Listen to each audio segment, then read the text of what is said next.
In this video, let's go ahead and practice applying our exponent properties involving the product and quotient properties together. In each of these practice problems, we're going to go ahead and use that product property first and then the quotient property second. For number one, let's go ahead and start with this a to the third power times a to the sixth power.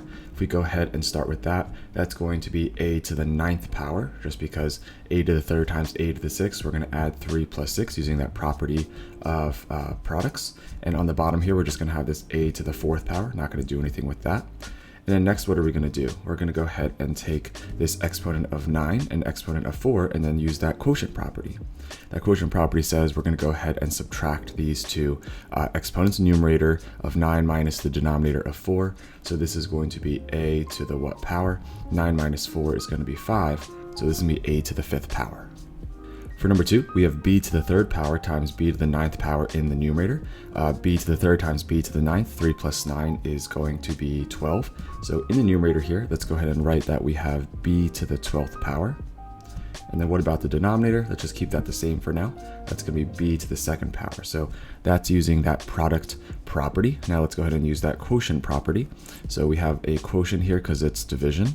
And so when we use that quotient property, we're just going to go ahead and divide, but using that quotient rule, 12 minus 2 is going to be 10. So let's see, that's going to be b to the 10th power.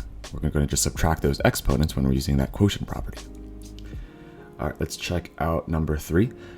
For number 3, we have c to the 8th power times c to the 9th power on top. Using that product property, we're going to add the exponents of this 8 and 9. So 8 plus 9 is going to be 17. So we have c to the 17th power over the c to the 5th power. All right, now let's go ahead and use that quotient property. Using that quotient property, we can use that subtraction of these powers, of these exponents. So if we go ahead and do 17 minus 5, 17 minus 5 is going to be 12, so it's going to be c to the 12th power. For number 4, we have this d to the third power times d to the 7th power in the numerator. So using that product property, let's go ahead and say that's going to be 3 plus 7 for the exponents. That's going to be d to the 10th power for the numerator. And we're going to have this d to the 8th power in the denominator. All right. Now, using that quotient property, let's go ahead and take these exponents of 10 and 8 and subtract. 10 minus 8 is going to be 2. So it's going to be d to the second power. All right, moving on, here is number 5. Number 5, it looks like we're going to have to use a couple of properties, maybe more than once. So in the numerator, we have this e to the 7th times e to the 4th. Using that product property, let's add those exponents. So 7 plus 4 is going to be 11, so it's going to be e to the 11th power for the numerator. But look at the denominator here. It looks like we have another product property we can use here. So e to the second times e to the 6th power. We can add those two exponents. 2 plus 6 is going to be 8. So we're going to have e to the 8th power. All right, so we used that product property twice, and now it's time to use the quotient property. So we can take this 11 and 8 and then subtract them, because that is the rule when we have a quotient. And so 11 minus 8 is going to be 3. So we're going to have e to the third power here. All right, so that's going to be the most simplified version of this. For number 6, this one's very similar to number 5. If we have f to the 9th power times f to the 5th power, we can go ahead and use our product property. So let's go ahead and add 9 plus 5. 9 plus 5 is going to be 14. So it's going to be f to the 14th power over. And on the bottom, let's go ahead and use that product property again. Now keep in mind that there is actually this invisible little 1 here. So that's a total of what? F to the third power times f to the first power. 1 plus 3 is going to be 4. So it's going to be f to the fourth power. Now if we're using that quotient property, we go ahead and subtract these exponents here. So 14 minus 4 is going to be 10. So our final expression here is going to be f to the 10th power. All right, moving on, number 7 again is very similar. So hopefully you're getting the hang of these ones. So let's use that product property. So g to the 5th times g to the 7th. Let's go ahead and add 5 plus 7. That's going to be 12. So it's going to be g to the 12th power over. And let's use that product property again. So g to the 3rd times g to the 8th. 3 plus 8 is going to be 11. So it's going to be g to the 11th power. All right, now let's go ahead and use that quotient property. If we use that quotient property, 12 minus 11 is going to be 1. So we can say that this is going to be g to the first power. But again, you can go ahead and simplify that a little bit more and just say this is going to be g.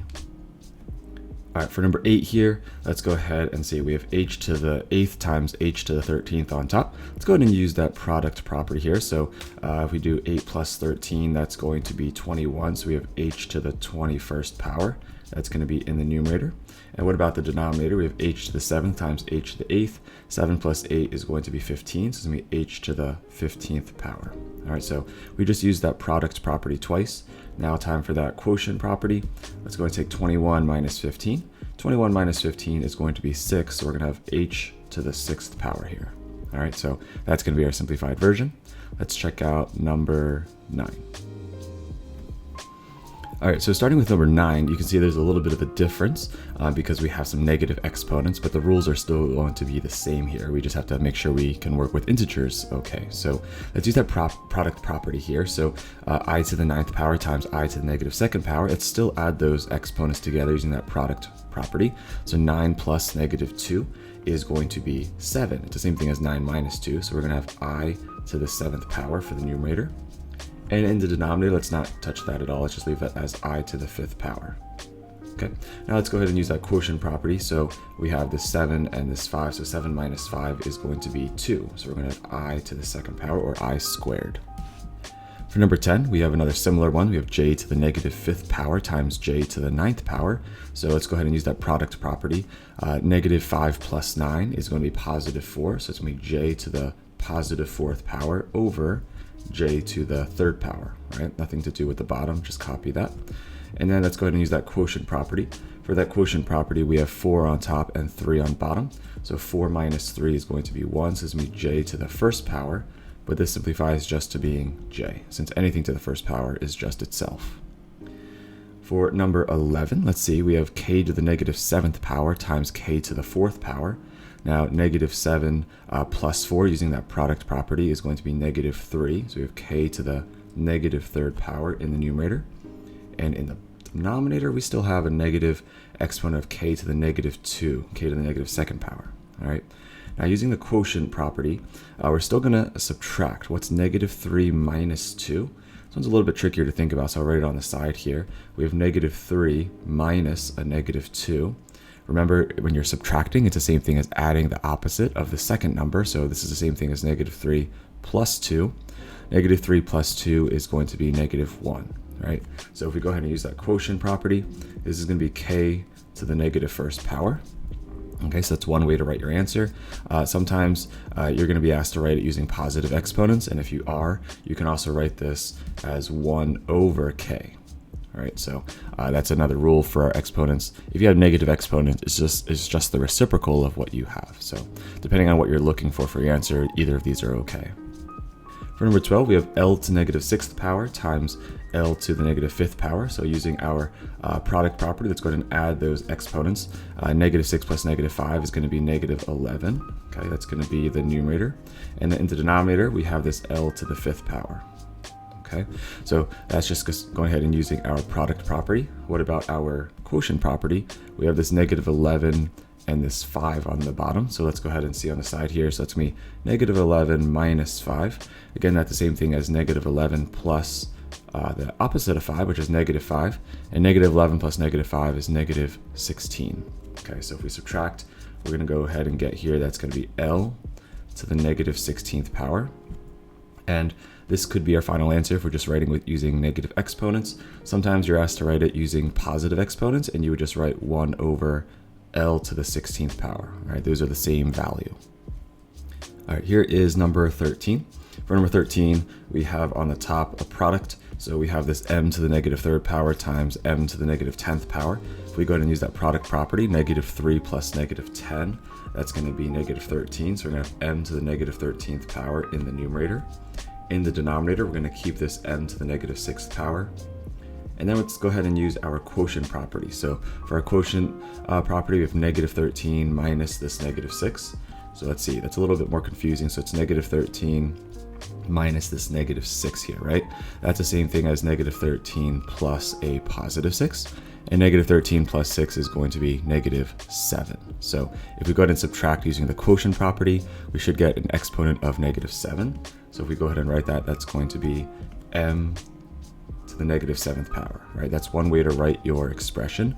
But if you want to write it not using a negative exponent and using positive exponents, the same thing would be 1 over m to the positive 7th power, right? So either way, you could write this answer like this. For number 14, we have this n to the negative 7th power times n to the negative 4th power. So we can go ahead and use that product property. So negative 4 plus negative 7, that's going to be n to the negative 11th power. And then in the bottom, we can go ahead and use that product property again. So n to the 5th times n to the 2nd. 2 plus 5 is going to be 7. So it's going to be n to the 7th power. Okay. Now let's go ahead and use our quotient property. For our quotient property, we have negative 11 and then minus the 7, right? We're going to subtract those. So if we have negative 11 and then we take away 7, we can turn this into addition problem and say this is negative 11 plus the opposite of 7, which is negative 7. And then negative 11 plus negative 7 is going to be negative 18. Okay, so we can go ahead and rewrite this and say this is going to be n to the negative 18th power. This is how you would write your solution or your most simplified expression using no fraction bar. But if you want to write your expression using no negative exponents, then you would write 1 over n to the positive 18th power. For number 15, we have this o to the negative 5th power times o to the 9th power. So let's go ahead and use that product property. Negative 5 plus 9. Negative 5 plus 9 is going to be positive 4. So we have this o to the positive 4th power for the numerator. And for the denominator, we're going to have to use the product property again. We have o to the 8th power times o to the negative 1st power. So 8 plus negative 1, or 8 minus 1, is going to be 7. So we're going to have o to the 7th power. Now to go ahead and use that quotient property, we're going to take this 4 and subtract this 7. So we have 4 minus 7. That's the same thing as 4 plus negative 7. Okay, and that 4 plus negative 7 is going to be negative 3. Or you can just say 7 minus 4 is 3 and make it negative 2. So we're going to say this is going to be o to the negative 3rd power, since 4 minus 7 is negative 3. And just in case you want to write this using positive exponents, you can also say this is 1 over o to the positive 3rd power. All right, that's another way to write our solution. One final problem for number 16. We have p to the 12th power times p to the negative 16th power on top. We can go ahead and use that product property. So 12 plus negative 16 is the same thing as negative 4. So we have p to the negative 4th power for the numerator. And for the denominator, we have this p to the 5th power times p to the negative 2nd power. So 5 plus negative 2, or it's the same thing as 5 minus 2, is going to be 3. So p to the 3rd power. All right. Let's go ahead and now use that quotient property. So we have negative 4 minus 3. Let's go ahead and write that out to make it a little more clear. So we have negative 4 minus 3. That's the same thing as negative 4 plus a negative 3. Okay, negative 4 plus negative 3 is going to be negative 7. So we can go ahead and just write this as p to the negative 7th power, and then this would be our most simplified version. And if we want to go ahead and write this using positive exponents, we can write the reciprocal and say this is going to be 1 over p to the 7th power, right? As long as we make it a positive exponent instead of a negative exponent. Right? So there you have 16 different practice problems dealing with combining the product property and quotient property. Keep in mind you should just do whatever's on top first by itself. In this case happens to be the product property, and then do the bottom by itself, which in this case was also the product property, and then use that quotient property second, or the last kind of operation here. All right. So hopefully you found the video helpful. If you did, please consider giving the video a thumbs up and sharing it with a classmate or friend who might also find it helpful. And as always, keep up the great work that you're already doing, and I'll see you in the next one.